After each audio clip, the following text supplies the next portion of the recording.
Good evening. I'm John Yang.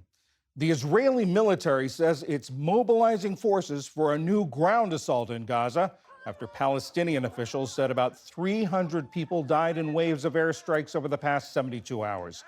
Officials say the objective of the new offensive, dubbed Operation Gideon's Chariots, is to pressure Hamas into freeing the remaining hostages held in Gaza.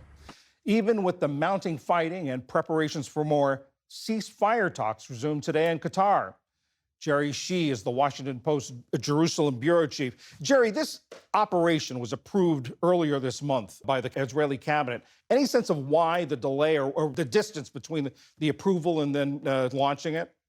Yeah, John. So basically, what we've seen is that Israeli Prime Minister Benjamin Netanyahu said from the very beginning, when this vote passed on May 4th, that he was willing to send a massive military campaign into Gaza. This is a ground assault that would probably encompass about 5 divisions, that's 60,000 troops.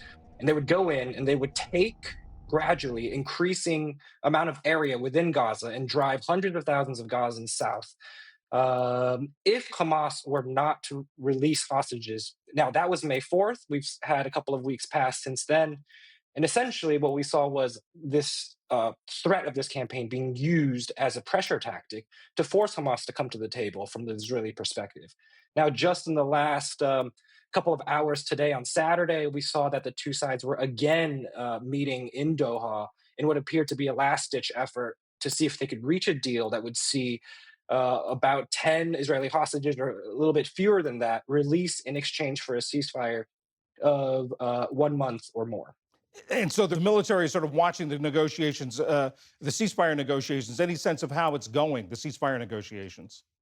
Well, what I can tell you is that before President Trump arrived in the Middle East early this week, there was actually quite a bit of optimism that maybe a deal could be struck, simply because President Trump, as we all know, is very unpredictable. He may sort of issue some sort of statement that would pressure Prime Minister Netanyahu to come to the table.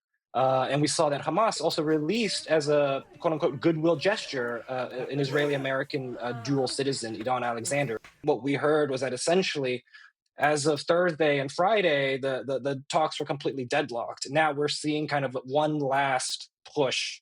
Today, Defense Minister Israel Katz said that it was precisely because of the threat of this impending massive military operation that forced Hamas to come back to the table earlier today on Saturday. So we're waiting to see how that goes.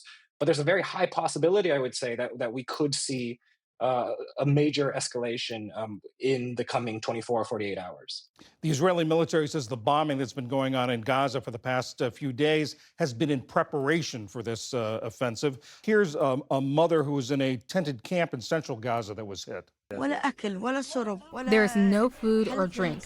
I'm psychologically unwell. What should we do? Where can we get food? Where will the children eat or drink? The tent was hit. Even if there were leftover rice, macaroni, or anything, it is all gone now with the strike.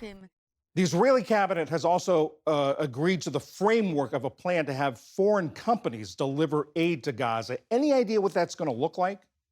Oh, yeah, John. So that's precisely a very important point to keep in mind, which is that aside from the threat of this imminent military campaign and what has already been an extremely bloody week in Gaza that have seen more than 300 people killed in Israeli airstrikes, we're also facing this very quickly deteriorating humanitarian situation. Now, on March 2, the Israeli government began to enforce essentially a full spectrum blockade of all food, fuel, medical supplies, everything going into the Gaza Strip, because the Israeli government claims that a lot of the aid shipments going in have been diverted by Hamas. Now, it's been more than 70 days that have passed without a single ounce of food entering the Gaza Strip. The UN has warned of a very imminent famine setting in within the Strip. And so something needs to happen soon. Jerry Shih of the Washington Post from Jerusalem. Thank you very much. Thank you, John.